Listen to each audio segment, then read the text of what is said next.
Tänases trennis harjutame ülakehalihaseid. Kõige rohkem koormust saavad käed ja kõhulihased. Täna on meil vaja ka kahte abivahendit. Esimene neist on jalgpall. Teine on õhuke tekk või saunalina, millest me teeme sellise lindi. Teine variant on kasutada hüppenööri. Esimene harjutus on meil toenglamangus kätetõsted. Alustame toenglamangust ja siis tõstame käe õla juurde.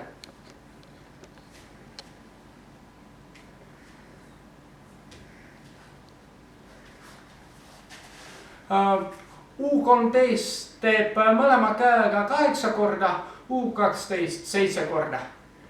Järgmine harjutus on kätetõsted kõhuli. Viskame kõhuli. Käed, jalad on sirged ja õhus. Ja siis toome käed õlgade juurde.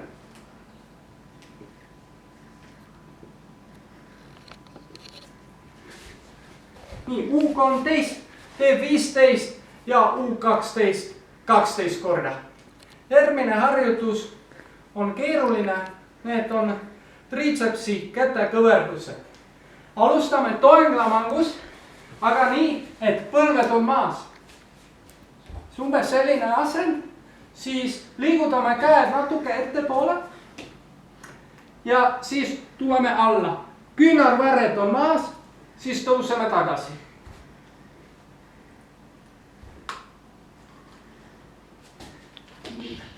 Niimoodi teeb U13 10, U12 8 korda.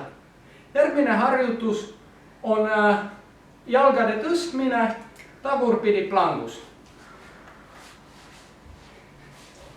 Tagurpidi plang on umbes selline, keha on täiesti sirge ja vaatame lakke. Ja siis tõstame jalad ülespoole.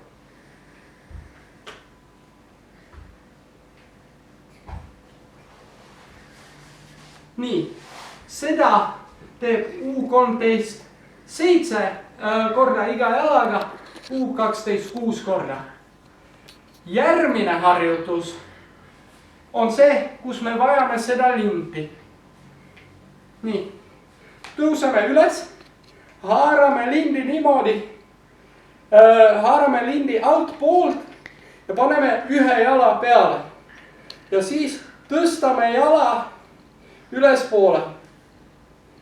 Jalg osutab natuke vastupanu, et see liigutus ei oleks väga lihtne.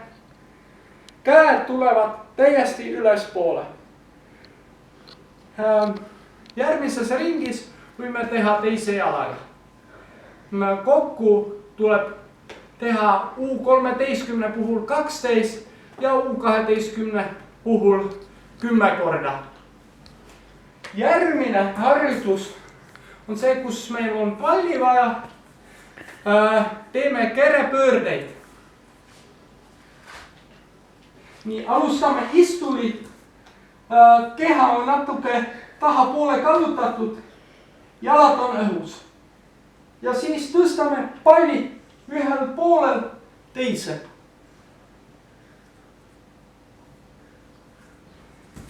Nii, U13 teeb 25 ja U12 20 korda. Viimane harjutus on kätekõverdused. Kätekõverdused on meil natuke teistmoodi. Siis alustame nii, et oleme plangus, kus on mõlemad küünarvarred maas. Ehk siis umbes selline asend. Nüüd viime puusad ülespoole, vaatame jalgu ja tuleme täiesti alla.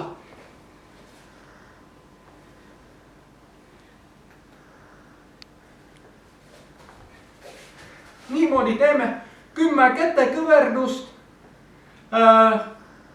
või 8, kui te olete U12 grupis.